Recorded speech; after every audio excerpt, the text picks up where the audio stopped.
আসসালামু আলাইকুম। এখন আপনারা দেখবেন সংবাদ শিরোনাম। প্রধান উপদেষ্টার সঙ্গে জামায়াতের প্রতিনিধি দলের বৈঠক, প্রশাসনের নিরপেক্ষতা এবং আমিরকে বাড়তি নিরাপত্তা দেওয়ার দাবি।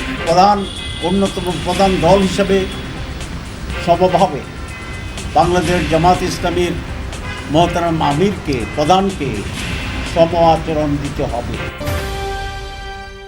লতিফ সিদ্দিকী টিকলেও শেষ দিনের আপিলে বিএনপির কয়েক প্রার্থীর মনোনয়ন বাতিল। ছাত্রদলের ইসি ঘেরাও, পক্ষপাতের অভিযোগ মির্জা ফখরুলের। আমরা মনে করি যে নির্বাচন কমিশন অনেকগুলো ক্ষেত্রেই তারা তাদের কার্যকলাপের মধ্য দিয়ে প্রশ্নবিদ্ধ আচরণ করছে।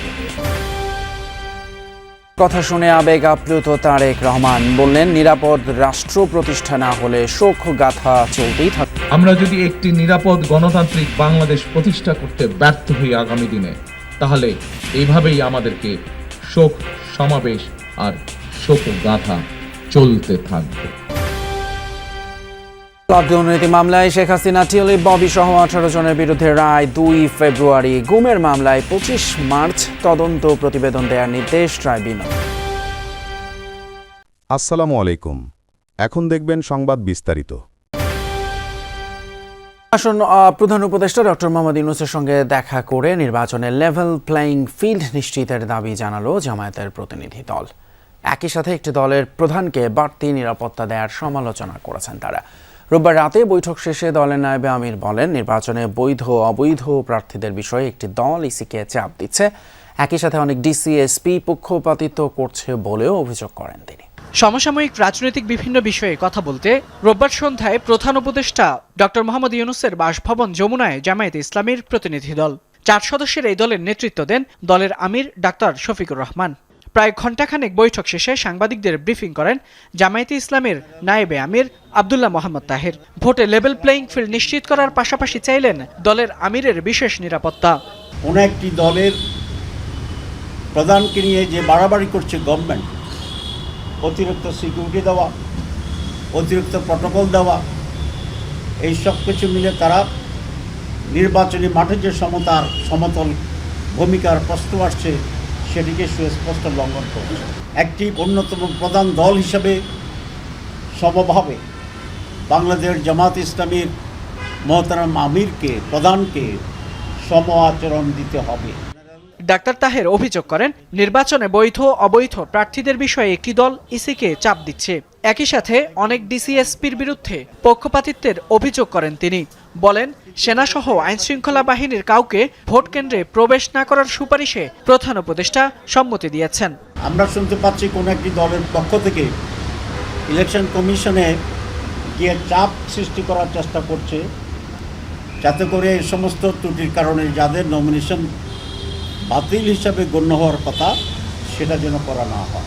আমরা খুব স্পষ্টভাবে আজকে বলতে চাই যে কোনো ধরনের চাপে নতি স্বীকার না করে আরপিওর যে নিয়ম আছে সেই নিয়মের ভিত্তিতে যেন বৈধ এবং অবৈধ বিষয়টিকে ফয়সালা করা হয়। এ সময় সাংবাদিকদের প্রশ্নের জবাবে ডক্টর তাহের বলেন, ইসলামী আন্দোলন জোট থেকে বেরিয়ে গেলেও দলটির নায়েবে আমিরের আসনে প্রার্থী দিবে না জামায়াত। আমরা ইসলামী আন্দোলনের সম্মানে তাদের যিনি নায়েবে আমির আছেন তার আসনে আমরা কোনো ক্যান্ডিডেট না দেওয়ার সিদ্ধান্ত গ্রহণ করেছি।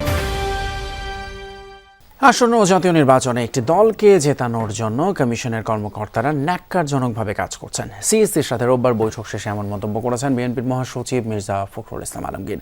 পোস্টাল ব্যালট সহ নানা ইস্যুতে অভিযোগ জানিয়েছেন তিনি। এর আগে সকাল থেকেই 3 দফা দাবিতে ইসি ভবন ঘেরাও করে নানান স্লোগান দিতে থাকেন ছাত্রদলের নেতা কর্মীরা। তফসিল অনুযায়ী নির্বাচন কমিশনের আপিল শুনানির শেষ দিন ছিল রোববার। এদিন সকালে পক্ষপাতের অভিযোগে ইসি ভবনের সামনে আসতে থাকেন ছাত্রদলের নেতাকর্মীরা, দিতে থাকেন মুহুর্মুহু স্লোগান। দফা দাবিতে বেলা 11:30টার দিকে নির্বাচন ভবন ঘেরাও করেন তারা। এ সময় ব্যালট পেপারে অনিয়ম, ইসির ওপর একটি দলের প্রভাব বিস্তারের প্রতিবাদ এবং শাহজালাল বিজ্ঞান ও প্রযুক্তি বিশ্ববিদ্যালয়ে ছাত্র সংসদ নির্বাচন নিয়ে অবহেলার অভিযোগ করেন নেতারা। এই অবস্থায় বিকেল 5টা নাগাদ বিএনপি মহাসচিব মির্জা ফখরুল ইসলাম আলমগীরের নেতৃত্বে নির্বাচন কমিশনে পৌঁছায় বিএনপির 5 সদস্যের প্রতিনিধি দল। ঢাকা মহানগরী এলাকার বিভিন্ন নির্বাচনী এলাকায় একটি রাজনৈতিক দল তাদের মনোনীত সমর্থিত প্রার্থীদের নির্বাচনে বিজয়ী করার অনৈতিক কূটকৌশল অবলম্বন করে ব্যাপক হারে দেশের ভিন্ন ভিন্ন এলাকা হতে ভোটার এলাকা পরিবর্তন পূর্বক ঢাকা মহানগর এলাকার ভোটার হিসাবে অন্তর্ভুক্ত হয়েছে। নির্বাচন কমিশনের কতিপয় সিনিয়র কর্মকর্তা সহ কয়েকজনের বিরুদ্ধে আমরা অভিযোগ পেয়েছি। নির্বাচন ঘিরে 9 দিন ব্যাপী আপিল শুনানি সমাপ্ত করেছে নির্বাচন কমিশন। রোববার শেষ দিন শুনানি কক্ষে সিইসি বলেন, আপিল শুনানিতে কোনো পক্ষপাতিত্ব করে রায় দেয়নি ইসি। এদিকে শেষ দিনে মোট 65টি আপিল আবেদনের শুনানি করে ইসি। শেষ দিন দ্বৈত নাগরিকত্ব ইস্যুতে ইসি বৈধতা দিয়েছে বেশিরভাগ প্রার্থীকে। ভোট যুদ্ধে টিকে গেছেন আওয়ামী লীগ আমলের সাবেক মন্ত্রী লতিফ সিদ্দিকী, তবে বাতিল হয়ে গেছে কুমিল্লা 10 ও চট্টগ্রাম 2 আসনের বিএনপি প্রার্থীর প্রার্থিতা। রিটার্নিং কর্মকর্তার সিদ্ধান্তের বিরুদ্ধে আপিল শুনানির শেষ দিনে 611 থেকে 645 ক্রমিক ছাড়াও অপেক্ষমান তালিকা থেকে শুনানি হয়। শেষ দিনেও অপেক্ষমান রাখা হয় একটি আবেদন। এছাড়া বিবেচনাধীন রাখা হয় কিছু আপিল করে ইসি। এছাড়া সুও মোটো হয়ে বাতিল হওয়া বেশ কিছু প্রার্থীর আবেদনকে পুনরায় বৈধতা দেয় ইসি। প্রার্থীরা ফিরে পান বিএনপির প্রার্থী শামা ওবায়েদ ও আব্দুল আওয়াল মিন্টু। তবে দ্বৈত নাগরিকত্ব ইস্যুতে কুমিল্লা 10 বিএনপির প্রার্থী আব্দুল গফুর ভুইয়ার মনোনয়ন বাতিল করা হয়। মানুষের মধ্যে এক ধরনের উৎসাহ যেমন পেয়েছি, আবার এটাও সত্য নির্বাচন সম্পর্কে মানুষের যেন একটা কেমন অনীহা কাজ করছে। সমর্থক লিস্টের কয়েকজনকে খুঁজে পাওয়া যায়নি, এই কারণে পরবর্তীতে আমরা এফিডেভিট দেই এবং সেটা হচ্ছে যে কমিশনে অ্যালাউ করেন। ম্যাজিস্ট্রেট বিদেশে কোনো ঘটনা ঘটলে মামলা আমলে নিতে পারে না। আমলে নিতে হলে স্বরাষ্ট্র মন্ত্রণালয়ের অনুমোদন লাগবে। জুলাই অভ্যুত্থানে শহীদ পরিবার এবং জুলাই যোদ্ধাদের নিদারুণ কষ্ট আর ত্যাগের কথা শুনলেন বিএনপি চেয়ারম্যান তারেক রহমান। আশ্বস্ত করলেন ক্ষমতায় গেলে চিকিৎসার পূর্ণাঙ্গ খরচ এবং যোগ্যতা অনুযায়ী কর্মসংস্থানের। তারেক রহমান আরও বলেন, আগামীতে একটি নিরাপদ গণতান্ত্রিক বাংলাদেশ প্রতিষ্ঠা করতে ব্যর্থ হলে দেশে শোক সভার শোক গাথা চলতেই থাকবে। যাদের আপসহীন লড়াই, যাদের রক্তস্রোতে ভেসে যায় স্বৈরাচার, সেই শহীদ পরিবার ও আহতদের নিয়ে বিএনপি আয়োজন করে এই মতবিনিময় সভার। আলোচনায় যোগ দেন বিএনপির চেয়ারম্যান তারেক রহমান।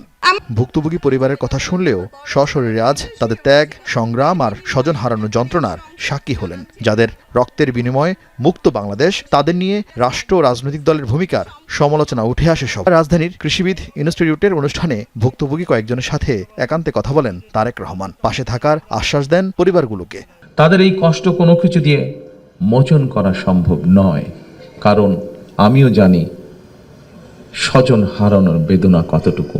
দুইভাবে আমরা গণ অভ্যুত্থানে আহতদের ক্ষতিপূরণ দেওয়ার চেষ্টা করতে পারি। এক, রাষ্ট্রীয় উদ্যোগে তাদের সর্বোচ্চ চিকিৎসা নিশ্চিত করা এবং তার যোগ্যতা অনুযায়ী তার অর্থনৈতিক অধিকার নিশ্চিত করা। আগামী নির্বাচন অত্যন্ত গুরুত্বপূর্ণ উল্লেখ করে বিএনপি চেয়ারম্যান বলেন, আর শোকসভা নয়, এদেশের গণতান্ত্রিক মানুষ আগামীতে রচনা করবে বিজয় গাথা। আমরা যদি একটি নিরাপদ গণতান্ত্রিক বাংলাদেশ প্রতিষ্ঠা করতে ব্যর্থ হই আগামী দিনে, তাহলে এভাবেই আমাদেরকে শোক সমাবেশ আর শোকগাথা চলতে থাকবে। আর শোক